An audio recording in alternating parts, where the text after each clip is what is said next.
ಈ ಮಕ್ಕಳನ್ನು ನೋಡಿ. ಅವರ ವಯಸ್ಸು ಕೇವಲ 4 ವರ್ಷದಿಂದ 12 ವರ್ಷ. ಅವರ ಹೆತ್ತ ತಂದೆ ತಾಯಿಯೇ ವಿಷ ಹಾಕಿ ಕೊಲ್ತಾರೆ ಅಂದರೆ ನಂಬಲಿಕ್ಕಾಗತ್ತಾ? ಅವರಿಗೆ ಸಂಗೀತ ಇಷ್ಟ, ಆಟ ಆಡಲಿಕ್ಕೆ ಇಷ್ಟ. ತಮ್ಮ ತಂದೆ ಏನು ಕೆಲಸ ಮಾಡ್ತಿದ್ದಾರೆ ಎಂದು ಅವರಿಗೆ ಗೊತ್ತೇ ಇರಲಿಲ್ಲ. 1945 ಮೇ 1 ರಾತ್ರಿ ಆ ಮಕ್ಕಳ ತಂದೆ ಮೊದಲು ಅವರಿಗೆ ನಿದ್ದೆ ಮಾತ್ರೆ ಕೊಡ್ತಾನೆ. ಅವರು ನಿದ್ದೆ ಮಾಡುತ್ತಿರುವಾಗ ತಾಯಿ ಮತ್ತು ತಂದೆ ಇಬ್ಬರೂ ಸೇರಿ ಆ 6 ಮಕ್ಕಳ ಬಾಯಿಗೆ ವಿಷ ತುರುಕ್ತಾರೆ. 6 ಮಕ್ಕಳು ತಮ್ಮ ಸ್ವಂತ ತಂದೆ ತಾಯಿಯ ಕೈಯಲ್ಲೇ ಕೊಲ್ಲಲ್ಪಟ್ಟರು. ಏಕೆಂದರೆ ಅಡಾಲ್ಫ್ ಹಿಟ್ಲರ್ ಇಲ್ಲದ ಜಗತ್ತಿನಲ್ಲಿ ತನ್ನ ಮಕ್ಕಳು ಬದುಕಬಾರದು ಎಂದು ಆ ತಂದೆ ನಂಬಿದ್ದ. ಇಂತಹ ಮನಸ್ಥಿತಿ ಒಬ್ಬ ತಂದೆ ತಾಯಿಗೆ ಹೇಗೆ ಬರುತ್ತೆ? ಈ ವಿಡಿಯೋ ಕೊನೆಯಲ್ಲಿ ನಿಮಗೆ ಉತ್ತರ ಸಿಗುತ್ತೆ. ಈ ಮನುಷ್ಯ ಒಂದೇ ಒಂದು ಗುಂಡು ಹಾರಿಸಲಿಲ್ಲ, ಒಂದೇ ಒಂದು ಗ್ಯಾಸ್ ಚೇಂಬರ್ ಕಟ್ಟಲಿಲ್ಲ, ಒಂದೇ ಒಂದು ಜೀವ ತನ್ನ ಕೈಯಿಂದ ತೆಗಿಲಿಲ್ಲ. ಆದರೆ ಇತಿಹಾಸಕಾರರು ಒಂದು ವಿಷಯದಲ್ಲಿ ಒಪ್ತಾರೆ, ಅವನಿಲ್ಲದೆ ಇದ್ದರೆ ಹೋಲೋಕಾಸ್ಟ್ ಆಗ್ತಿರಲಿಲ್ಲ. ಹೋಲೋಕಾಸ್ಟ್ ಅಂದರೆ 60 ಲಕ್ಷ ಯಹೂದಿಗಳ ಮಾರಣ ಹೋಮ ನಾಜಿಗಳ ಕೈಯಲ್ಲಿ. ಅವನ ಹೆಸರು ಜೋಸೆಫ್ ಗಾಬೆಲ್ಸ್. ಮಾನವ ಇತಿಹಾಸ ಕಂಡ ಅತ್ಯಂತ ಅಪಾಯಕಾರಿ ಪ್ರಾಪಗ್ಯಾಂಡಾ ಮಾಸ್ಟರ್. ಅವನು ಕಟ್ಟಿದ ದ್ವೇಷದ ಯಂತ್ರ ಎಷ್ಟು ಜನರನ್ನು ಕೊಂದಿತ್ತು ಗೊತ್ತಾ? ಅಂದಾಜು 4 ಕೋಟಿಯೂ ಹೆಚ್ಚು ಜನರನ್ನು. ಈ ಪ್ರಶ್ನೆಗೆ ಉತ್ತರ ಹುಡುಕ್ತೇವೆ, ಒಂದು ಸಣ್ಣ ಊರಿನ ಮುಗ್ಧ ಹುಡುಗ ಹೇಗೆ ಇಂಥ ರಾಕ್ಷಸನಾದ ಅಂತ. ಏಕೆಂದರೆ ಅದು ಅರ್ಥ ಮಾಡಿಕೊಂಡ್ರೆ ಮಾತ್ರ ಇದು ಮತ್ತೆ ಆಗದಂತೆ ತಡಿಬಹುದು. ನಾವು ಶುರು ಮಾಡೋದು ಒಂದು ಬಂಕರ್ನಲ್ಲ, ಒಂದು ರ್ಯಾಲಿಯಲ್ಲ, ಒಂದು ಚಿಕ್ಕ ಮನೆಯಲ್ಲಿ ಒಂದು ಭಯಭೀತ ಮಗುವಿನೊಂದಿಗೆ. ಅದು 1897 ಅಕ್ಟೋಬರ್ 29 ಜರ್ಮನಿಯ ಸಣ್ಣ ಕೈಗಾರಿಕಾ ನಗರದಲ್ಲಿ ಒಂದು ಮಧ್ಯಮ ವರ್ಗದ ಕುಟುಂಬದಲ್ಲಿ ಒಬ್ಬ ಹುಡುಗ ಹುಟ್ಟುತ್ತಾನೆ. ತಂದೆ ಒಂದು ಕಾರ್ಖಾನೆಯಲ್ಲಿ ಸೆಕ್ಯೂರಿಟಿ ಗುಮಾಸ್ತ, ತಾಯಿ ಮನೆಯನ್ನು ನೋಡ್ಕೊಳ್ತಿದ್ಲು. ಇಬ್ಬರು ಶ್ರದ್ಧೆಯುಳ್ಳ ಕ್ರೈಸ್ತರು. ಅಲ್ಲಿ ಬಡತನ ಇತ್ತು, ಆದರೆ ಪ್ರೀತಿ ಸಹ ಇತ್ತು. ಅವರು ಆ ಮಗುವಿಗೆ ಇಟ್ಟ ಹೆಸರು ಪಾಲ್ ಜೋಸೆಫ್ ಗಾಬೆಲ್ಸ್. ಹುಟ್ಟಿದ ದಿನದಿಂದಲೇ ಜಗತ್ತು ಅವನಿಗೆ ಹೇಳ್ತು, ನೀನು ಸಾಮಾನ್ಯನಲ್ಲ, ಆದರೆ ಒಳ್ಳೆಯ ಅರ್ಥದಲ್ಲ. ಜೋಸೆಫ್ ಹುಟ್ಟಿದಾಗಲೇ ಅವನ ಬಲಗಾಲು ಸರಿಯಾಗಿ ಬೆಳೆದಿರಲಿಲ್ಲ. ಇದಕ್ಕೆ ವೈದ್ಯಕೀಯ ಭಾಷೆಯಲ್ಲಿ ಕ್ಲಬ್ ಫುಟ್ ಅಂತ ಕರೀತಾರೆ. ಸರಳವಾಗಿ ಹೇಳಬೇಕಂದ್ರೆ ಅವನ ಇಡೀ ಜೀವನ ಕುಂಟುತ್ತಾ ನಡೆಯಬೇಕಾಗಿತ್ತು. ಆ ಕಾಲದ ಜರ್ಮನಿಯಲ್ಲಿ ಇದು ಸಣ್ಣ ವಿಷಯ ಅಲ್ಲ. ದೇಹಶ್ರಮ, ಸೈನಿಕ ಶಕ್ತಿ ಇವು ಗಂಡಸರ ಗೌರವ ಎಂದು ಭಾವಿಸುತ್ತಿದ್ದ ಸಮಾಜ. ಅವನಿಗೆ ಇತರ ಹುಡುಗರ ಜೊತೆ ಓಡಾಡಲು ಆಗಲಿಲ್ಲ, ಆಟಗಳನ್ನು ಆಡಲಾಗಲಿಲ್ಲ. ಎಲ್ಲರೂ ಅವನನ್ನು ಗೇಲಿ ಮಾಡ್ತಿದ್ರು. 1914 ಮೊದಲ ವರ್ಲ್ಡ್ ವಾರ್ ಶುರುವಾದಾಗ ಅವನ ತಲೆಮಾರಿನ ಎಲ್ಲ ಯುವಕರು ಸೈನ್ಯಕ್ಕೆ ಸೇರಿದ್ರು. ಜೋಸೆಫ್ ಸಹ ಅರ್ಜಿ ಹಾಕಿದ. ಸೈನ್ಯ ನಿರಾಕರಿಸಿತು, ದೇಹ ಸರಿಯಿಲ್ಲ ಎಂದು. ಆ ಅವಮಾನ ಅವನ ಮನಸ್ಸಿನ ಮೇಲೆ ಒಂದು ಆಳವಾದ ಗಾಯ ಮೂಡಿಸುತ್ತೆ, ಜೀವನ ಪೂರ್ತಿ ಮಾಯದ ಗಾಯ. ಆದರೆ ಜೋಸೆಫ್ ಒಂದು ಕೆಲಸ ಮಾಡ್ದ, ಬಿದ್ದಲ್ಲಿ ಮಲಗಲಿಲ್ಲ, ತನ್ನ ಇಡೀ ಶಕ್ತಿಯನ್ನು ಮೆದುಳಿಗೆ ಹಾಕ್ತ. 1921 ಅವನು ಯೂನಿವರ್ಸಿಟಿಯಿಂದ ಜರ್ಮನ್ ಸಾಹಿತ್ಯದಲ್ಲಿ PhD ಪಡೆದ. ಇಡೀ ನಾಜಿ ಪಕ್ಷದಲ್ಲೇ ಮುಂದೆ ಅತ್ಯಂತ ಎಜುಕೇಟೆಡ್ ವ್ಯಕ್ತಿ ಅವನಾಗ್ತಾನೆ. ಆದರೆ PhD ಅವನ ನೋವನ್ನು ತಡೆಯಲಿಲ್ಲ, ಅವನ ಹೃದಯವನ್ನು ವಿಶಾಲವಾಗಿಸಲಿಲ್ಲ. ಅವನು ಬರಹಗಾರನಾಗಲು ಪ್ರಯತ್ನಿಸಿದ, ಕಾದಂಬರಿಗಳ ಬರೆದ, ಯಾರೂ ಪ್ರಕಟಿಸಲಿಲ್ಲ. ನಾಟಕಗಳನ್ನು ಬರೆದ, ಯಾರೂ ಇಷ್ಟಪಡಲಿಲ್ಲ. ಪ್ರಕಾಶಕರು ಒಬ್ಬರ ನಂತರ ಒಬ್ಬರು ತಿರಸ್ಕರಿಸ್ತಾರೆ. 1924 ಹೊತ್ತಿಗೆ ಜೋಸೆಫ್ ಗಾಬೆಲ್ಸ್ಗೆ 27 ವರ್ಷ ವಯಸ್ಸು. ಬುದ್ಧಿವಂತ, ಆದರೆ ಜೀವನದಲ್ಲಿ ವಿಫಲ. ತಾಳ್ಮೆ ಕಳ್ಕೊಂಡಿದ್ದ. ಮನಸ್ಸಿನ ತುಂಬ ಕೋಪ ಮತ್ತು ಯಾರನ್ನಾದರೂ ದೂಷಿಸಬೇಕೆನ್ನುವ ತೀವ್ರ ಬಯಕೆ. ಆ ಸಮಯಕ್ಕೆ ಸರಿಯಾಗಿ ದೂರದಿಂದ ಒಂದು ಧ್ವನಿ ಕೇಳಿಸುತ್ತೆ. ಅದು ಅಡಾಲ್ಫ್ ಹಿಟ್ಲರ್ನ ಭಾಷಣ. ಗಾಬೆಲ್ಸ್ ನಂತರ ತನ್ನ ಡೈರಿಯಲ್ಲಿ ಬರೆದ, ಈ ಮನುಷ್ಯ ಯಾರು? ಅರ್ಧ ದೇವರಂತಿದ್ದಾನಲ್ಲ, ಇವನು ಕ್ರಿಸ್ತನೇ ಅಥವಾ ಅವನ ಮೊದಲು ಬಂದ ದೂತನೇ? ಅವತ್ತು ಹಿಟ್ಲರ್ ಅವನಿಗೆ ಕೇವಲ ನಾಯಕನಲ್ಲ, ಬದುಕಿನ ಅರ್ಥ ಸಿಕ್ಕಂತಾಯಿತು. ಆ ವಿಫಲ ಬರಹಗಾರನ ಒಳಗೆ ಜನರ ಮನಸ್ಸನ್ನು ಅಲುಗಾಡಿಸುವ ಅಪೂರ್ವ ಶಕ್ತಿ ಇದೆ ಎಂದು. 1926 ಹಿಟ್ಲರ್ ಗಾಬೆಲ್ಸ್ನನ್ನು ಬರ್ಲಿನ್ ನಗರದ ನಾಜಿ ಪಕ್ಷದ ಮುಖ್ಯಸ್ಥನನ್ನಾಗಿ ನೇಮಿಸಿದ. ರಾಕ್ಷಸನಿಗೆ ಈಗ ವೇದಿಕೆ ಸಿಕ್ತು. 1933 ಜನವರಿ 30 ಅಡಾಲ್ಫ್ ಹಿಟ್ಲರ್ ಜರ್ಮನಿಯ ಚಾನ್ಸಲರ್ ಆದನು, ಅಂದರೆ ಪ್ರಧಾನಮಂತ್ರಿ. ಇದರಿಂದ ಗಾಬೆಲ್ಸ್ಗೆ ಅವನ ಬಹುಮಾನ ಸಿಕ್ತು. ಅದೇನೆಂದರೆ ministry of public enlightenment and propaganda ಎಂಬ ಇಲಾಖೆಯ ಮುಖ್ಯಸ್ಥನಾಗ್ತಾನೆ. ಇದರ ಅರ್ಥ ಏನಂದರೆ ಆಗಿನ ಜರ್ಮನಿಯ 7 ಕೋಟಿ ಜನರು ಯಾವ ಸುದ್ದಿ ಓದಬೇಕು, ಯಾವ ಸಿನಿಮಾ ನೋಡಬೇಕು, ರೇಡಿಯೋದಲ್ಲಿ ಏನು ಕೇಳಬೇಕು, ಮಕ್ಕಳಿಗೆ ಶಾಲೆಯಲ್ಲಿ ಏನು ಹೇಳಿಕೊಡ್ಬೇಕು, ಇವೆಲ್ಲವನ್ನ ಒಬ್ಬನೇ ತೀರ್ಮಾನಿಸ್ತಿದ್ದ. ಆ ವ್ಯಕ್ತಿ ಜೋಸೆಫ್ ಗಾಬೆಲ್ಸ್. ಅವನು ಮೊದಲು ದಾಳಿ ಮಾಡಿದ್ದು ಸತ್ಯದ ಮೇಲೆ. 1933 ಮೇ 1 ರಾತ್ರಿ ಬರ್ಲಿನ್ನ ಬ್ಯಾಬೆಲ್ ಪ್ಲಾಟ್ಸ್ ಕ್ರಾಸ್ನಲ್ಲಿ 40,000 ಜನರು ಸೇರ್ತಾರೆ. ನಾಜಿ ವಿದ್ಯಾರ್ಥಿಗಳು ಮತ್ತು ಕಾರ್ಯಕರ್ತರು ಟ್ರಕ್ಗಳಲ್ಲಿ ಪುಸ್ತಕಗಳನ್ನು ತಂದರು. 25,000 ಪುಸ್ತಕಗಳನ್ನು ಬೆಂಕಿಗೆ ಹಾಕ್ತಾರೆ. ಅದ್ಭುತ ವಿಜ್ಞಾನಿ ಆಲ್ಬರ್ಟ್ ಐನ್ಸ್ಟೈನ್ನ ಪುಸ್ತಕಗಳು, ಮನೋವಿಜ್ಞಾನದ ಪಿತಾಮಹ ಸಿಗ್ಮಂಡ್ ಫ್ರೂಡ್ನ ಕೃತಿಗಳು, ಕಾರ್ಲ್ ಮಾರ್ಕ್ಸ್ನ ಬರಹಗಳು, ಸತ್ಯ ಹೇಳುವ, ಪ್ರಶ್ನೆ ಕೇಳುವ, ಜನರಿಗೆ ಯೋಚಿಸಲು ಕಲಿಸುವ ಎಲ್ಲ ಕೃತಿಗಳು ಒಂದೇ ರಾತ್ರಿ ಬೂದಿಯಾದವು. ಜೋಸೆಫ್ ಗಾಬೆಲ್ಸ್ ಆ ಬೆಂಕಿಯ ಬೆಳಕಿನಲ್ಲಿ ನಿಂತು ಘೋಷಿಸ್ತಾನೆ, ಯಹೂದಿ ಚಿಂತನೆಯ ಯುಗ ಮುಗಿದಿದೆ ಅಂತ. 100 ವರ್ಷಗಳ ಹಿಂದೆ ಒಬ್ಬ ಯಹೂದಿ ಕವಿ ಒಂದು ಸಾಲನ್ನು ಬರೆದಿದ್ದ, ಎಲ್ಲಿ ಪುಸ್ತಕಗಳನ್ನು ಸುಡ್ತಾರೋ ಅಲ್ಲಿ ಒಂದು ದಿನ ಮನುಷ್ಯರನ್ನು ಸಹ ಸುಡ್ತಾರೆ. ಅವನ ಮಾತು ಅಕ್ಷರ ಸಹ ಈಗ ನಿಜವಾಯಿತು. ಇದು ಕೇವಲ ಪ್ರಾರಂಭ. ಜೋಸೆಫ್ ಗಾಬೆಲ್ಸ್ ನಂತರ ಜರ್ಮನಿಯ ಎಲ್ಲ ಪತ್ರಿಕೆಗಳನ್ನು ತನ್ನ ಅಡಿಯಲ್ಲಿ ತಂದ. 1936 ಅಕ್ಟೋಬರ್ನಲ್ಲಿ ರೀಚ್ ಪ್ರೆಸ್ ಲಾ ಮೂಲಕ ಎಲ್ಲ ಯಹೂದಿ ಪತ್ರಕಾರರನ್ನು ಕೆಲಸದಿಂದ ತೆಗೆದ. ನಂತರ ಅವನು ಒಂದು ಅದ್ಭುತ ತಂತ್ರ ಮಾಡ್ತಾನೆ. ರೇಡಿಯೋ ಆ ಕಾಲದಲ್ಲಿ ತುಂಬ ದುಬಾರಿ, ಬಡಜನರಿಗೆ ತೆಗೆದುಕೊಳ್ಳಲು ಆಗ್ತಾ ಇರಲಿಲ್ಲ. ಜೋಸೆಫ್ ಗಾಬೆಲ್ಸ್ ವಾಕ್ಸಮ್ ಫ್ಯಾಂಗರ್ ಅಂದರೆ ಜನರ ರೇಡಿಯೋ ಎಂಬ ಚೀಪ್ ರೇಡಿಯೋಗಳನ್ನು ತಯಾರಿಸಿ ಲಕ್ಷ ಜನರಿಗೆ ಕೊಡ್ತಾನೆ. 1939 ಹೊತ್ತಿಗೆ ಜಗತ್ತಿನಲ್ಲಿ ಅತ್ಯಂತ ಹೆಚ್ಚು ರೇಡಿಯೋ ಹೊಂದಿರುವ ದೇಶ ಜರ್ಮನಿ ಆಯಿತು. ಪ್ರತಿ ರೇಡಿಯೋ ಗಾಬೆಲ್ಸ್ನ ಮತ್ತು ಹಿಟ್ಲರ್ನ ಮಾತು ನೇರವಾಗಿ ಪ್ರತಿ ಮನೆಯ ಒಳಗೆ ಹೋಗ್ತಾ ಇತ್ತು.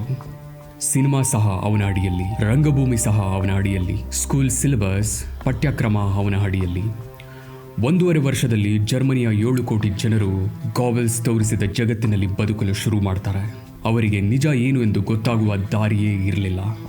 ಮತ್ತು ಈಗ ಅವನು ಆ ಶಕ್ತಿಯನ್ನು ಬಳಸಲಿಕ್ಕೆ ಶುರು ಮಾಡ್ತಾನೆ. 5 ವರ್ಷ ಗಾಬೆಲ್ಸ್ ಒಂದೇ ಕೆಲಸ ಮಾಡಿದ. ಪ್ರತಿದಿನ ಪತ್ರಿಕೆಯಲ್ಲಿ, ರೇಡಿಯೋದಲ್ಲಿ, ಸಿನಿಮಾದಲ್ಲಿ ಯಹೂದಿ ಜನರು ಜರ್ಮನಿಯ ಶತ್ರುಗಳು ಎಂದು ಹೇಳಿದ. ಅವರು ಮನುಷ್ಯರಲ್ಲ, ಕೀಟಗಳಂತೆ, ಹಿಲಿಗಳಂತೆ, ರೋಗ ಹರಡುವ ಜೀವಿಗಳಂತೆ ಚಿತ್ರಿಸಿದ. ಇದು ಅಭಿಪ್ರಾಯ ಬದಲಿಸುವ ಕೆಲಸ ಮಾತ್ರ ಅಲ್ಲ. ನೀವು ಯಾರನ್ನಾದರೂ ಹಿಲಿ ಅಥವಾ ಕೀಟ ಎಂದು ನಂಬಿದರೆ ಅವರನ್ನು ಕೊಲ್ಲುವಾಗ ತಪ್ಪು ಎನಿಸುವುದಿಲ್ಲ. ಇದು ಜೋಸೆಫ್ ಗಾಬೆಲ್ಸ್ ಮಾಡಿದ ಕೆಲಸ. ಜನರ ಮನಸ್ಸಿನಲ್ಲಿ ಹಿಂಸೆಗೆ ಇದ್ದ ತಡೆಯನ್ನು ನಿಧಾನವಾಗಿ ತೆಗೆದ. 1938 ಹೊತ್ತಿಗೆ ಜನರು ಸಿದ್ಧರಾಗಿದ್ದರು. ಒಂದು ಕಿಡಿ ಸಾಕಾಗಿತ್ತು. ನವೆಂಬರ್ 7, 1938 ಪ್ಯಾರಿಸ್ನ ಜರ್ಮನ್ ರಾಯಭಾರಿ ಕಚೇರಿಗೆ ಒಬ್ಬ 17 ವರ್ಷದ ಹುಡುಗ ಬಂದ. ಅವನ ಹೆಸರು ಅರ್ಷಿಲ್. ಅವನ ಕುಟುಂಬ 12,000 ಪೋಲಿಷ್ ಯಹೂದಿ ಜನರ ಜೊತೆ ಜರ್ಮನಿಯಿಂದ ಬಲವಂತವಾಗಿ ಹೊರದಬ್ಬಿ ಚಳಿಯಲ್ಲಿ ಗಡಿಯಲ್ಲಿ ಬಿಡಲಾಗಿತ್ತು. ತಿನ್ನಲು ಇಲ್ಲದೆ, ಉಳಿಯಲು ಜಾಗ ಇಲ್ಲದೆ ಹುಡುಗ ದುಃಖ ಮತ್ತು ಕೋಪದಿಂದ ಒಬ್ಬ ಜರ್ಮನ್ ಅಧಿಕಾರಿಯನ್ನ ಗುಂಡಿಕ್ಕಿ ಕೊಲ್ತಾನೆ. ಅವನಿಗೆ ಗೊತ್ತಿರಲಿಲ್ಲ ಅವನ ಆ ಒಂದು ತಪ್ಪು ನಿರ್ಧಾರ ಏನನ್ನ ಶುರು ಮಾಡಲಿದೆ ಅಂತ.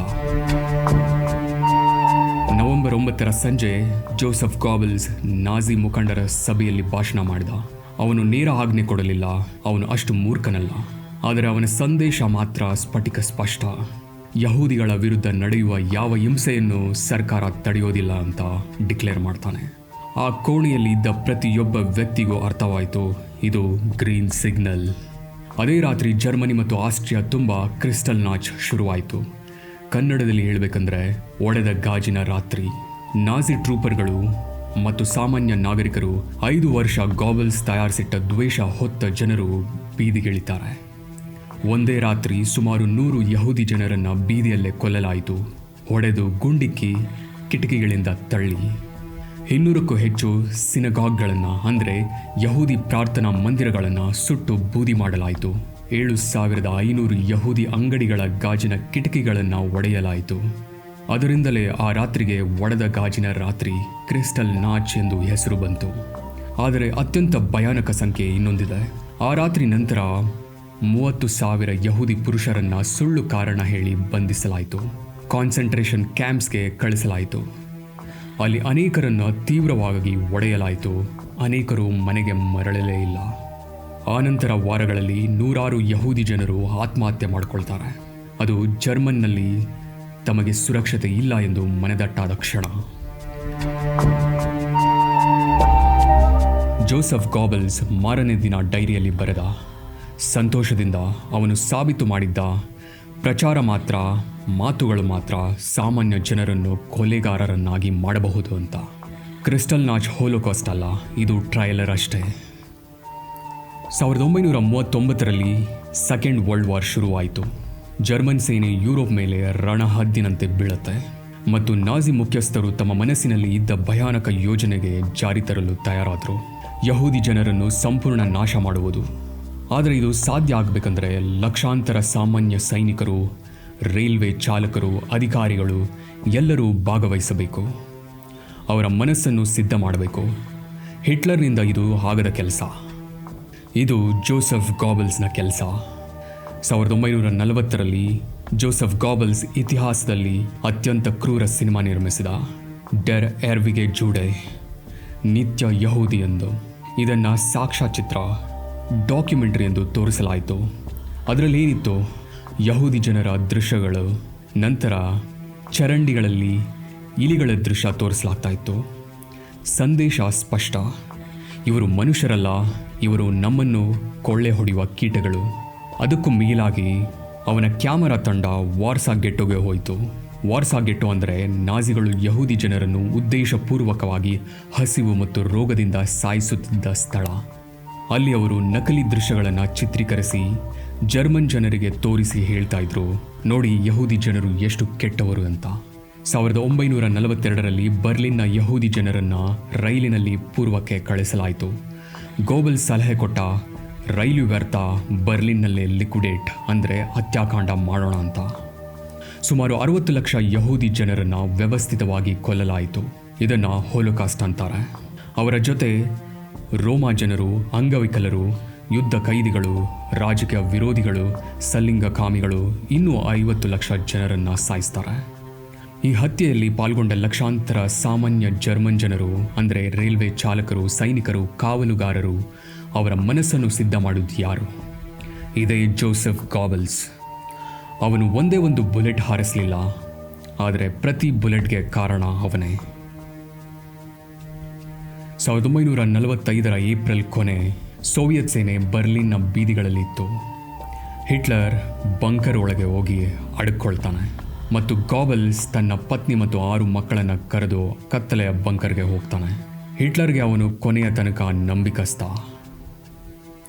ಏಪ್ರಿಲ್ 30 ಹಿಟ್ಲರ್ ಆತ್ಮಹತ್ಯೆ ಮಾಡಿಕೊಂಡು ಸಾಯ್ತಾನೆ. ತನ್ನ ಕೊನೆಯ ಇಚ್ಛಾಪತ್ರದಲ್ಲಿ ಹಿಟ್ಲರ್ ಜೋಸೆಫ್ ಗಾಬಲ್ಸ್ನನ್ನು ಜರ್ಮನಿಯ ಚಾನ್ಸಲರ್ ಮಾಡ್ತಾನೆ. ಗಾಬಲ್ಸ್ ಆ ಹುದ್ದೆ ಹೊಂದಿದ್ದು ಕೇವಲ 1 ದಿನ.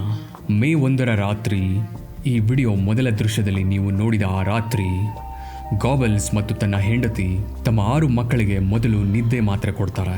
ಮಕ್ಕಳು ನಿದ್ದೆ ಮಾಡಲು ಶುರು ಮಾಡಿದ ನಂತರ ಆ ಮಲಗಿದ ಮಕ್ಕಳ ಬಾಯಿಗೆ ಸೈನೈಡ್ ವಿಷ ತುರುಕ್ತಾರೆ. ಆ ನಂತರ ಅವರಿಬ್ಬರು ಆತ್ಮಹತ್ಯೆ ಮಾಡಿಕೊಂಡು ಸಾಯ್ತಾರೆ. ಜೋಸೆಫ್ ಗಾಬಲ್ಸ್ ಒಂದು ಬುಲೆಟ್ನ ಹಾರಿಸಲಿಲ್ಲ, ಆದರೆ ಅವನ ಮಾತುಗಳು, ಕ್ರಿಸ್ಟಲ್ ನಾಚ್ನಲ್ಲಿ 100 ಜನರ ಕೊಲೆ, 30,000 ಜನರ ಬಂಧನ, ಹೋಲೋಕಾಸ್ಟ್ನಲ್ಲಿ 1,10,00,000 ಜನರ ನಿರ್ನಾಮಕ್ಕೆ ಮಾನಸಿಕ ತಳಹದಿಯ ಹಾಕಿದ್ದು ಇವನೇ. ಬರ್ಲಿನ್ ಕೊನೆಯ ಯುದ್ಧದಲ್ಲಿ 80,000 ಜೀವಗಳ ನಾಶಕ್ಕೆ ನೇತೃತ್ವ ಜೋಸೆಫ್ ಗಾಬಲ್ಸ್ ಮತ್ತು ಕೊನೆಯಲ್ಲಿ ತನ್ನ 6 ಅಮಾಯಕ ಮಕ್ಕಳ ಮರಣಕ್ಕೂ ಕಾರಣ ಜೋಸೆಫ್ ಗಾಬಲ್ಸ್.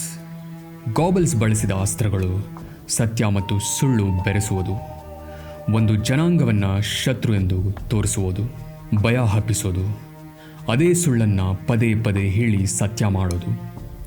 ಇವತ್ತು ಟೆರರಿಸಮ್ ಇದನ್ನೇ ಮಾಡ್ತಾ ಇದೆ ಅಲ್ವಾ? ವ್ಯತ್ಯಾಸ ಒಂದೇ ಒಂದು, ನಾವು ಅವನ್ನು ಗುರುತಿಸುತ್ತೇವೆ ಇಲ್ಲವೇ ಎಂಬುದು. ನಮಸ್ಕಾರ, hi, hello. World's most notorious ಸರಣಿಯ ಸೆಕೆಂಡ್ ಎಪಿಸೋಡಲ್ಲಿ ಶಕುನಿಯಂತಹ ಜೋಸೆಫ್ ಗಾಬಲ್ಸ್ನ ಕತೆ ನಿಮಗೆಲ್ಲ ಇಷ್ಟ ಆಗಿದೆ ಅಂತ ಅಂದ್ಕೊಂಡಿದ್ದೀನಿ. ನೀವಿನ್ನು ಫಸ್ಟ್ ಎಪಿಸೋಡ್ನ ಚಂಗೀಸ್ ಖಾನ್ನ ಕತೆ ನೋಡಿಲ್ಲ ಅಂದರೆ ವರ್ಲ್ಡ್ಸ್ ಮೋಸ್ಟ್ ನಟೋರಿಯಸ್ ಪ್ಲೇಲಿಸ್ಟ್ಗೆ ಹೋಗಿ ಈಗಲೇ ನೋಡಿ. ಹಾಗೆ ಥಿಂಕಿಂಗ್ ಕನ್ನಡಿಗ ಚಾನೆಲ್ನ ಇನ್ನೂ ಸಬ್ಸ್ಕ್ರೈಬ್ ಮಾಡಿಲ್ಲ ಅಂದರೆ ಈಗಲೇ ಮಾಡಿ. ಪ್ರತಿ ವಾರ ಇಂಟ್ರೆಸ್ಟಿಂಗ್ ಎಪಿಸೋಡ್ ಈ ಸರಣಿಯಲ್ಲಿ ಬರುತ್ತೆ. ಮುಂದಿನ ವಿಡಿಯೋವರೆಗೂ ಟೇಕ್ ಕೇರ್. ಜೈ ಹಿಂದ್, ಜೈ ಕರ್ನಾಟಕ.